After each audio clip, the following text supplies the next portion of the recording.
ئەگەرچی لە کوردستاندا نمونە زۆرەکە تەمسیلی یان وێنای تونند و تۆڵی پەیوەندی نێوان مامۆستا و خوێندکارەکانی دەکات لە تونند و تۆڵی لە دڵسۆزی لە هاوکاریکردنی یەکتری لە پرۆسەی فێربوون و پەروەردەدا. بەڵام جارجارەش ڕۆژانێک بە ڕووداوێکی دەگمەن و نامۆ هەمومان ڕادەچڵەکەین وەکەوەی کە ئەمڕۆ ڕوویدا. ئێوارتان باش، بەخێر بێن بۆ چیرۆکە هەواڵ. من لۆنا بەکرم. تەرمی ئەو دوو مامۆستای زانکۆ بە خاک سپێردران کە بەیانی ئەمڕۆ لەلایەن خوێندکارێکەوە کوژرار و تەنبریمی دکتۆر کاروان ئیسماعیل لە هەولێر و دکتۆر ئیدریس حەمەخانیش لە سلێمانی بە خاک سپێردران. بەکوژی دوو مامۆستاکەی زانکۆ دەستگیر کراوە و ڕوبەڕووی یاسا دەکرێتەوە. خاوەن پێداویستێکی تایبەت لە گەرمیان هەموو قۆناغەکانی خوێندنی بەسەرکەوتووی بڕیوە. حسێن کەریم دوای تاواکردنی خوێندن لەلایەن وەزارەتی کار و کاروباری کۆمەڵایەتیەوە و فەرمانی دامەزراندنی بۆ دەرچووە. پزیشکێکی ئەمریکی تەمەن 84 ساڵ دوای خانەنشین بوونی هاتووەتە سلێمانی و خۆبەخشانە کار دەکات. دکتۆر مایکل 15 ساڵە لە سلێمانیە لەگەڵ کولتوری کوردی ڕاهاتووە وەسێتی کردووە کە مرد لە ئەحمەد ئاوا بە خاکی بسپێرن.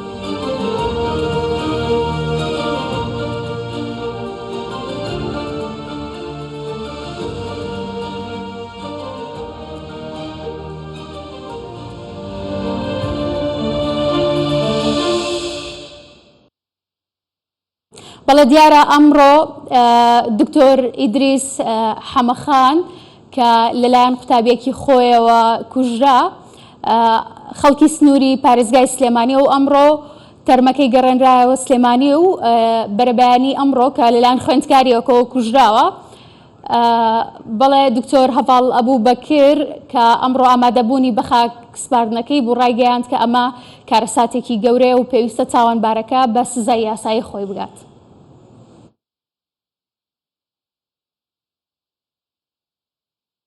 ئەمڕۆ بەداخەوە ئێمە لە هەموو کوردستانە و لە دڵ و دەروون و کوچە و کۆڵانی هەر ئینسانێکی خاوەن وجدانی ئەم جیهانەیە پرسەمان ڕاگەیاندووە لەبەر ئەوەی ئەو خوێنەی کە ڕژاوە خوێنێکە بە ناحەق ڕژاوە. هۆکارەکان هەرچی بن دوجار ئەبێ دادگا شوێنی یەکلاکەرەوەی داخوازیەکانمان و ستەمەکان و داواکاریەکانمان بێ. بۆیە لێرەوە داوا لە دەسەڵاتی دادوەریەکەم ڕۆڵی کارایانی خۆی ببینێ بێسڵەمینەوە دادپەروەرانە بتوانێت لە کاتی خۆیان کەیسەکان یەکلایی بکاتەوە. دڵی لێبوردەییشمان ئەبێ فراوان بێ. ئومێدەکەین ئەمە دوا کۆستی ئەم کارەساتانە بێ. جارێکی تر تاوانی وا لە وڵاتی ئێمە ڕوونەیاتەوە و ڕەشی وا بە وڵاتی ئێمەیانەیە. لێرەوە پرسەی تایبەتی خۆمانەگەێنم بە خوشکی بەڕێزم دکتۆر نیشتیمان بە خانەوادە و بە مناڵەکانیان بە برا و کەس و کار و دۆستەکانیان بەم بنەماڵە تێکۆشەرە کە هەمومان ئەزانین چەند قوربانیان لە پێناوی ئەم نیشتیمانەیە. بەڵێ لەسەر ئەو ڕووداوە دکتۆر نەوزاد محەممەد کە مامۆسای زانکۆیە و هاوڕێی دکتۆر ئیدریس بووە لە ستۆدیۆ میوانمانە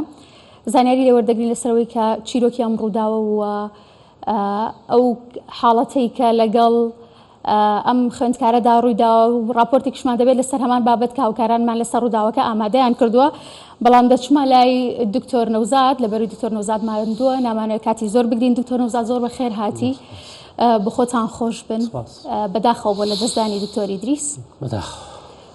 باسی ڕووداوێکی کوشتنەکە بکەین. ئەم ڕووداوی کوشتنە چۆن بوو؟ نازانم چۆ دەست پێکەم. دکتۆر ئیدریس قەڵایەکی زانست بوو. دکتۆر ئیدریس یەکێک بوو لە قوتابیە زیرەکەکانی بەشی میکانیکی کۆلیژی ئەندازیاری زانکۆی سەلاحەدین. کاتێک کە ماستەری تەواو کرد بە نمرەیەکی بەرز چوو لە بەریتانیا زانستی هێنایەوە. دکتۆر ئیدریس خاوەنی چەندین توێژینەوەی زانستی لە ڕۆژنامە و گۆوارە زانستیەکانی ئیمپافاکتەر بڵاو کراوەتەوە. دکتۆر ئیدریس خاوەنی دوو کەس دکتۆرە نیشتیمانێک کە لەگەڵ هەموو خەڵکا پێەکەنی یارمەتیدەری هەموو خەڵک بوو. دکتۆر ئیدریس چەندین تەلەبەی ماستەر و دکتۆرای بەڕێ کردووە. دکتۆر ئیدریس هەفتەی داهاتووە بووە پرۆفیسۆر واتە بە توێژینەوەکانی بۆ پرۆفیسۆر. حەزەکەم یەک ڕاستکردنەوە بۆکەم. قوتابی خۆی نەبووە. ئەمە قوتابی خێزانی بووە کە خێزانی دکتۆرە نیشتیمان لە سۆرانە قوتابی خۆی نەبووە بڕوا بکە دکتۆر ئیدریس هەرچەنە من ڕاستە دراوسە و برا و هەواڵی من بووە من لە کۆلیژی کشت و کاڵ مامۆستام لە زانکۆی سەلاحەدین بەڵام بە حکمی برادەرایەتی و دۆستایەتی و دراوسەیەتی ئاگام لێ بووە کە چەند قوتابی بەشەکانی تر چۆتە مەحاضەرەی دکتۆر ئیدریس جگەل لە زانست پەروەردەی پێگەاندنی تاچی کوردی پێگەان دڵی زۆر بە نیشتیمان بە کوردستان بە زانست ئەسووتا باشە دکتۆر نەوزاد لە دڵگەرمی ئێوە تێدەگەم بەڵام دەمێ هەندێک زانیاری ورتر وەربگرم لەسەر بابەتەکە بۆ نمونە ئەم حاڵەتە کە ڕوویدا تۆ کەی گەیشتیتە ئەوێ چیت بینی یعنی ڕووداوەکە چۆن ڕوویە حەشایەت حاڵەکان چیانەوت نامێوتمە مەسائلی لێکۆڵینەوەکان ئەو بەجێڵین بۆ لایەنی پەیوەندیدار کە لە هەولێر بەسپاسەوە جەنابی سەرۆکی حکوومەت سەرۆکی هەرێم جەنابی بەرپرسی لە قیدووک مامۆستا ئەحمەدکانی جەنابی پارێزگاری هەولێر کاگومێت خۆشناو هەواڵان و برادرانی ناوچەی ئاسۆ مامۆستایانی زانکۆ برادر و دۆست و دراوسێ هەمویان لە پەرۆشی بوون ئەوە بەجێڵم بۆ لێکۆڵینەوە بەڵام ئەوی کە من بینیم دکتۆر ئیدریس خێزانی دوێنێ دەوامی هەبوو لە سۆران خۆی تەنیا لە ماڵەوە بوو ئەم دوو کچەشی لە ماڵی من بوو من بۆ ئیشێک لە سلێمانی بووم دوێنێشەوە کچەکانی من لە بەروی خێزانم بەتیان تەنیانەبێ کچەکانی لای من بوون لای خێزانی من بوون بەڵام نزیکین لە یەکتیەوە چەند دقەیەک دووریم دکتۆر ئیدریس بەیانی کە خۆی حازر کردو بچێتە زانکۆ ئەم کوڕا دادگایی هەبووە ئیمڕۆ لە سۆران ئامادە نەبووە دیار بوو ئەمڕۆ دادگایەکە چی بێ ناتوانم چکە من ئەوە بەجێڵم بۆ خێزانی بەجێڵم بۆ کەسوکاری من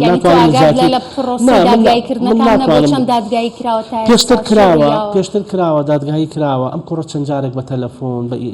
وەکو هەڕەشە لە دکتۆرە نیشتیمانی کردووە تاقیبی ماڵیانی کردووە بەڵام دکتۆرە نیشتیمان دکتۆر ئیدریس چونکە بڕوایان بە یاسا و خۆیان بە پاک زانیوتیان با یاسایەک لای کاتەوە قبولیان کردو یاساکە تەبریەکە لەسەر ئەو هەڵی کە بەرامبەر دکتۆرە نیشتیمان کردوێتی کە بۆش نازانم من ناتوانم بچمەوە حەدەسەکەی کە لەگە دکتۆرە نیشتیمان چم بەس ئەمزانی کە کێشەیەک هەیە پێشتر بەڵام ئەوان زۆر بڕوایان بە یاسا و باشە لە 2019 کێشەکە هەیە ینی بۆ حکومەی کە دکتۆر لە ئێوە ئەوەندە نزیک بووە هەندێک وردەکاری بۆ باز نەکردوون کە بۆ چۆن گەیشتنە ئێرە ینی ئاگاد لەو چیرۆکانە نییە من حەزەکەم خێزانی ئینشەڵا لە داهاتووە خێزانی بدوێنین بە راپۆرتێک چونکە ئەو معنیە بە مەوزوعەکە من ناتوانم لە جاتی ئەو لێرە قسەکەم بەڵام من وەکو هاوڕێیش وەکو هەواڵێکی وەکو کەسێک کە دایمە زۆر کات پێکەوە بووین یعنی ئەگەر لە هەفتەیەکە ناوەی 3 ڕۆژ 4 ڕۆژ بێتین ئەم زانی کە خێزانی کێشەیەکی هەیە بەڵام دایما ئامۆژگاری دکتۆر ئیدریس بە خێزانی ئەوە بوو خۆت تێگمەیە یاسا هەیە قانون هەیە یەکلایی کاتەوە یعنی ئەمە خۆی دکتۆر ئیدریس زۆر قەناعەتی بە دروستکردنی ژیانی سیاسی و دادگایی و پێگانی تاک بوو ینی کەسێک بوو لەو کەسانە زۆر بڕوای بە ڕقی دەکتۆموتیژی بوو خاوەنی قەڵەم بوو دکتۆر ئیدریس نە خاوەنی چەند بوو خۆ دکتۆر ئیدریس وەکو بنەماڵەیەکی خاوەن شەهیدن خاوەنی بنەماڵەیەکی گەورەن لە هەولێرش و لە سلێمانیش بەڵام دکتۆر ئیدریس قەت بڕوای بەوە نەبووە هەوڵی داوە دایمە بە گفتوگۆ بە ڕخنەی بنیادنەرانە لە سیستەمی خوێندن لە سیستەمی حکوومەت دایمە زۆر جام ناقەشە مامۆتومە دکتۆر تۆ زۆر توندی لە هەندێک ڕحناوتیتی من دووسۆزی نیشتیمانم من ئەم وڵاتە بیخەمە سەر سکەی خۆی ئەبێ ئێمە کۆڵنین یعنی من نازانم دکتۆر ئیدریس لە ڕووی زانستەوە قەڵام نەوزاد دەزانم کە بۆ ئێوە ناخۆشە باسکردنی ڤیدیۆی کوشتنی دکتۆر ئیدریس لە ڤیدیۆکەدا تێبینی دەکرێت کە ئەم گەنجە زۆر سوورە لەسەر کوشتنی دکتۆر ئیدریس بۆچی ئەوەندە سوورە لە کاتێکا کە کێشەکەی لەگەڵ خێزانی هەبووە بۆچی لە کاتێکدا کە دکتۆر نیشتیمان لەوێ نەبووە بەڵام ئەو دکتۆر ئیدریسی کوشتووە من تەسەوڕەکەم کە دکتۆرە نیشتیمانیش لێ بووە دوو کچەکەشی لای خۆیان بووە دوو کچەکەش و دکتۆرە نیشتیمانیشی بە بۆچوونی من ئەوانیشیە کوشت کابراگە گەر بەو نوعە هات بێ بۆ کوشتن بڕای بە گفتوگۆ و ڕێکەوتن و بەدحاڵی بێ ئەوانیشیە کوشت سوپاس بۆ خۆک ئەوانیشی لێ نەبووە هەرچەند دکتۆر ئیدریس زۆر پیاوێت بووە من وا تەسەوڕەکەم هەرچەند ڤیدیۆکان بەداخۆ لە ماڵی خۆیان نییە لەوانەیە زۆر هەوڵیا بێ هێواشی کاتەوە هەوڵیا بێت قسەی لەگەڵا بکە وەرە دانیشە چونکە لەوانەیە خۆی دەرگای بۆ کردبێتەوە کە لە ماڵەکەی خۆیان کە زانیوتی دەمانچی لێ ڕائکێشێ هەوڵی داوە لە سەربانی خۆی بکاتە خانووکەی ئەو دیوی لە بیدایەتە کۆمەڵێ پیج و کەناڵ ئاانوت ڕفانویانە ئێمە وامان تێگەشکە خوێنمان نبینی لە ناو ماڵەکەی کوتمان لەوانەیە ڕفانە بێتیان سوپاس بۆ خوا ئیدۆزینەوە هەرچۆنێک بێ بەڵام کاتێک کە تاقیبی برانی ئاسایش و پۆلیسی هەولێر تاقیبی کامێرایان کرد بینیمان لە ماڵەکەی ئەو دیو یەک داوام هەیە لە جەنابی سەرۆک بارزانی سەرۆک بارزانی لە ساڵی 91ەوە کە ڕاپەڕین بوو تا کە سەرکردە بوو کە پاری قەرزی لەبەری کوردستانی کرد بۆ زانکۆی سلێمانی و زانکۆکانی کوردستان هەموو کاتێک لە دۆک لە ناو مامۆسانی زانکۆ لە کۆنفرانسێکە وتیان دکتۆرای پێ ئەبەخشین بە جەنابی سەرۆک بارزانی وتی من ئەوە قبول ناکەم شەرەفێکی گەورەیە من ئەگەر پاسەوانی زانکۆ بم داوا لە سەرۆک بارزانیەکەم ئەمە بە یاسا ئەمە هەڵگرن ئەم کۆت و سنجیرە ئەگەر بەم شێوەیە بڕوە مامۆستایانی زانکۆ ناتوانن ئەگەر لەگەڵ قوتابیەکانی خۆیانە یاسا و ڕێنمایی و تاکی کورد پێ بگەێنن یعنی لەوانە سبێنە من مامۆساکی زانکۆم لەگەڵ قوتابیەکەمە ناتوانم ئەگەر توانای نەبێ دەربچێ دەریچێنم لەوانێت بترسم منیش بە دەردی دکتۆری دیچەوە ئەبێ سەرۆکی حکومەت سەرۆکی هەرێمی کوردستان پەرلەمان داواکاری گشتی جەنابی سەرۆک بارزانی کە هەمویان هاتوونەتە سەر خەت بەسپاسەوە پارێزگای هەولێر بەرپرسی لقی دوو هەڤاڵانی ناوچی ئاسۆ ئەمانە هەمووی هاتوونەتە سەر خۆ کە ئەمە تعدام و لە زانکۆی سەلاحەدین لە هەموو زانست ئەمە نەک لە هەولێر بووە ئەمە لەوانەیە لە سبەینە لە سلێمانیش ڕووبە سبەینە لە دهۆکیش ڕووبە ئێمە ئەمانەوێن ئەمە بنبڕکرێ ئەمە بەچی بنبنەکرێ ئەمە ئەبێ یاسایەک لە پەرلەمانە پێداچوونەوە بکرێت ئەوانە ئیدام کرێن سێدارە کرێن ئەگەمە هەر بە قانونی لە خوالی خۆشببوو مەلا مستەفا بارزانی بکەین کە زەلامەکەی لە کاتی خۆیان ئەگەر تعدای لێشێکدا بکوژێتداتەوە ئەگەر ئێمە سجن 20 ساڵ حکم بینێ 25 ساڵ یاسا حکمی کە ئێمە سجنێ گەورە ئەکەین و دوایی تەبرێ بێت و خەڵکی تریش ئێمەش ناتوانین سبێنێ قوتابی پێ بگەین بەڵێ دکتۆر دیسان بە خۆتان خۆش بن بەداخەوە بۆ لە دەستدانی دکتۆر ئیدریس سپاس بۆ دکتۆر نەوزاد محەممەد عەزیز مامۆستای زانکۆ هاوڕێی دکتۆر ئیدریس کە بە شوێکی ڕاستەوخۆ میوانمان بوو دەستخۆش سەرۆک مسعود بارزانی بۆ شەهیدبوونی هەردوو مامۆستای زانکۆ دکتۆر کاوان ئیسماعیل و دکتۆر ئیدریس حەمەخان پامێکی سەرخۆشی ڕاگەیاند و داواشی لەلایەنە پەیوەندیدارەکان کرد تاوانبار ڕوبەڕووی یاسا بکرێتەوە سەرۆک بارزانی لە پەیامەکەیدا دەڵێت زۆر خەمگین و نیگەرانم بە شەهیدبوونی دکتۆر کاوان ئیسماعیل و دکتۆر ئیدریس حەمەخان کە ئەمڕۆ لە ڕووداوێکی تاوانکاریدا گیانیان لەدەستدا و شەهید بوون سەرخۆشی خۆی شەماڕاستەی بنەماڵە و کەسوکار و هەڤاڵ و ئاشنایانی هەردوو شەهید و هەموو ئەکادیمی کار و مامۆسایانی کوردستان دەکەم و خۆم بە هاوبەشی خەمیان دەزانم لە خودای مەزن داواکارم سەبر و ئارامی بە بنەماڵە و کەسوکاریان ببەخشێت و داوا لەلایەنە پەیوەندیدارەکانیش دەکەم تاوانبار سزای یاسایی تاوانەکەی وەربگرێت و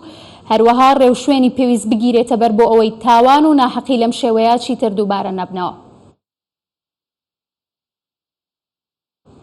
تەرمی ئەو دوو مامۆستای زانکۆ بە خاک سپێردران کە بەیانی ئەمڕۆ لەلایەن خوێندکارێکەوە کوژران تەرمی دکتۆر کاوان ئیسماعیل لە هەولێر و دکتۆر ئیدریس حەمەخانیش لە سلێمانی بە خاک سپێردراون بکوژەکە دەستگیر کراوە و ڕوبەڕووی یاسا دەکرێتەوە سەرەتای کێشەکە دەگەڕێتەوە بۆ ساڵی 2019 لەسەر تاقیکردنەوە کێشەکەوتۆتە نێوان بکوژ و دکتۆرە نیشتیمان کە هاوسەری دکتۆر ئیدریسە و ئەمڕۆ لە ڕووداوەکەدا کوژرا کێشەکە درێژەی کێشاو و گەیشتۆتە دادگا و ئەمڕۆ بڕیار بووە لە سۆران دوادانیشتنی دادگا بەڕێوە بچێت و بڕیاری کۆتایی لەسەر دۆسیەکە بدرێت بەڵام تۆمەتبار نەچوەتە دادگا و لەبری ئەوە دوو مامۆستای زانکۆی کوشتووە و کەسێکی دیکەشی بریندار کردووە ئەمە ماڵی دکتۆر ئیدریس حەمەخان مامۆستای کۆلیژی ئەندازیاریە دوایەوەی بکوژ لە دەرگای ماڵی دکتۆر ئیدریس دەچێتە ژوورەوە خێزانەکەی لە زانکۆی سۆران دەبێت بە مەبەستی تاقیکردنەوەی خولی دووەم هەردوو کچەکەشی لە ماڵی هاوڕێکی دادەنێت سەرنجام بە سێفی شەک لە سەربانی ماڵی دراوسێکەی دەکوژرێت زۆر بەداخەوە پیاوێکی زانست خواست پیاوێکی دڵسۆز بۆ نیشتیمان پیاوێک کە ئامانجیەوە بوو یاسا سەروەربێ پیاوێک بوو زانست خواست پرۆفیسۆری یاریدەر کە لەم هەفتەیەدا تەقدیمی کردبوو بۆ پرۆفیسۆری دوو مناڵەکەی لای ئێمە بوون دوێنێ شەو لای ئێمە بوون خێزانی لە سۆران مامۆستایە خۆی لە ماڵەوە بکە خۆی حازرکە بچێ بۆ دەوام بۆ کۆلیژی هەندەسە بەداخەوە بکوژەکە کە هاتۆتە ناو حرەمی زانکۆ دکتۆر کاوانی بریندار کردو بەداخەوە ئەوی شەید بۆ لەوەش سەرخۆشی لە بنەماڵی دکتۆر کاوانی ڕاگری کۆلیژی یاساکەین لە زانکۆی سەلاحەدین هاتۆ ماڵی ئەم دیارە بە دوای کەوتووە بە ژوورەکانە دکتۆری دیز هەوڵی داوە خۆی دەرباسکە لە سەربان چۆتە سەربانی ماڵی دراوسەکەی کە لێوێ خۆی بخاتە خوارێ بە هەر چۆنێک بێ کابرا بە دەمانچە دوای کەوتووە و کوشتێتی لە ماڵەکەی خۆی شەیدی کردووە. کێشەکە دەگەڕێتەوە بۆ ساڵی 2019 کاتێک لەسەر تاقیکردنەوەکان کێشە دەکەوێتە نێوان دکتۆر نیشتیمان خێزانی دکتۆر ئیدریس و ئەم بکوژە کە قوتابی خۆی بووە لە زانکۆی سۆران دوجار بە بڕیاری سەرۆکاتی زانکۆی سۆران قوتابیەکە لە زانکۆ دەردەکرێ و داوای لێ دەکرێت خۆی بگوازێتەوە بۆ زانکۆی سەلاحەدین بەم هۆیشەوە هەڕەشە لە مامۆستاکانی دەکات. کێشەکە چەند جارێک دەچێتە بەردەم دادگا بکوژ دەستگیر دەکرێت و بە کەفالەت ئازاد دەکرێت. دکتۆر نیشتیمان خێزانی دکتۆر ئیدریس بە گریانەوە داوا دەکات یاسا حەقی بۆ بکاتەوە.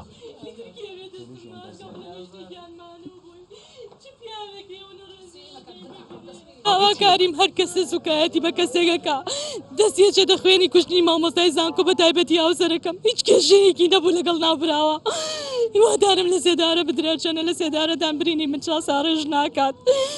هیوادارم چیتر سوکایەتی بە مامۆستای زانکۆ نەکرێ قیمەتی مامۆستای زانکۆ ببێڵێتەوە. تەرمەکەی دوای هێنانەوەی بۆ ماڵەوە بەڕێکرا بۆ پارێزگای سلێمانی بە مەبەستی ناشتنی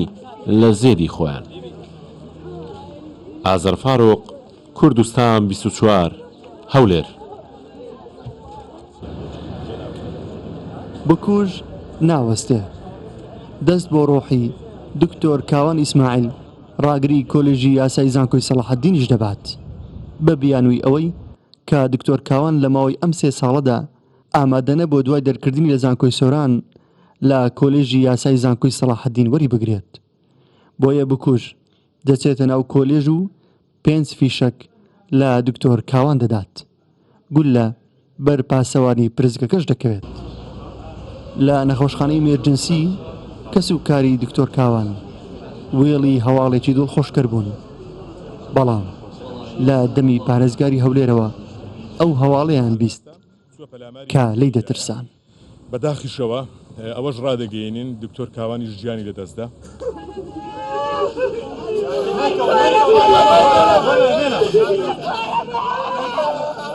وەکو برای دکتۆر کاوان کێشەکمان لەگەڵ هیچ کەسێک نییە، داوا دەکەین یاسا سەروەر بێ، یاسا بەرقەرار بێ، لێ کۆڵنەوە بەردەوام بێ بۆ ئەو کارە ناشرینە کە بەرامبەر برایەکەمنی ئەنجام داوە. تەرمی هەردوو مامۆستاکەی زانکۆ هێشتا لە پزیشکی دادی بوو کاتێک ئاسایشی هەولێر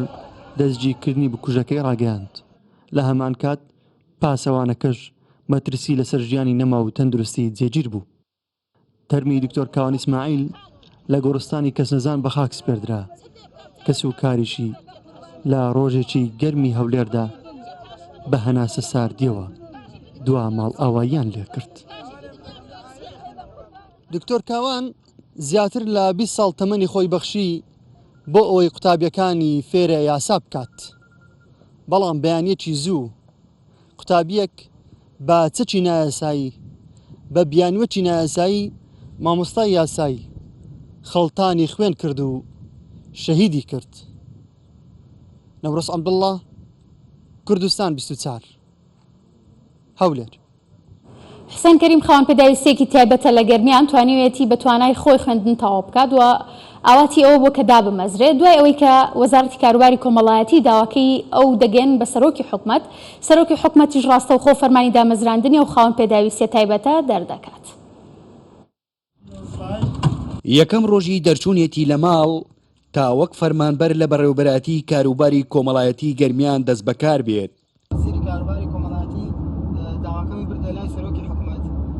سوپاس بۆ خوا سەرۆکی حکومەتیش ڕەزامەتیدا بە دامەزراندن. حوسێن کەریم خاوەن پێداویستی تایبەتە دوایەوەی سەرۆکی حکومەتی هەرێمی کوردستان واژۆی لەسەر دامەزراندنی کرد لە بەڕێوەبەراتی کاروباری کۆمەڵایەتی گەرمیان وەک خۆی دەڵێت هەستێکی خۆشی هەیە کە خەونەکەی بەدی هات. خەونەوە بوو لە بەڕێوەبەراتی و فەرمانگەیەک و خاوەن پێداویستێکی تایبەت خزمەت بکەم، بەڵام لە دوای هەوڵ و ماندووبوون و هەوراز بوون شێوەیەک و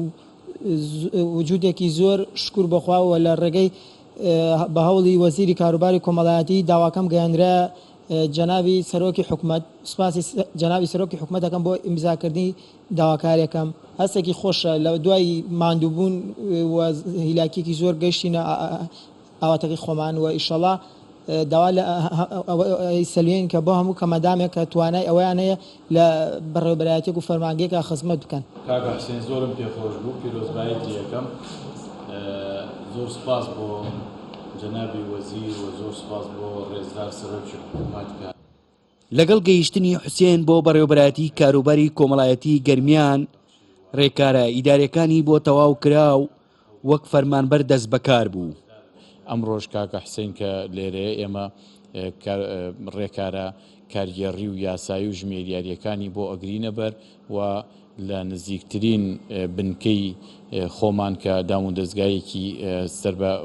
بەڕێوەبەرایەتی گشتیمانە لە ناحیەی ڕزگاری چونکە ئەو نیشتە جێی ئەوەیە لە سنتەری پاراستنی مناڵان وەکو مامۆستا دا ئەمەزرێ و دەست بەکار بێت. سەرباری ڕاگررتنی دامەزراندن لە هەرێمی کوردستان بەهۆی قەیرانی دارایی و بارودۆخی ئابووری بەڵام لایەنە مرۆیی و تەندروستیەکەی حوسێن کەریمی خاوەن پێداویستی تایبەت لە بەرچاو گیرا و وەک فەرمانبەرێک هەلی دامەزراندنی بۆ ڕەخسا هەرێم جاف کوردستان 24 شارەدەی ڕزگاری گەرمیان. مرۆڤ نابێت هەمیشە ئەوە لە بیرکە کە کێشە بە کێشە چارەسەر نابێت. ژیانتان لە ئاسوودەییدا بەسەر بەرن، ئاسوودە و تەندروست باش بن.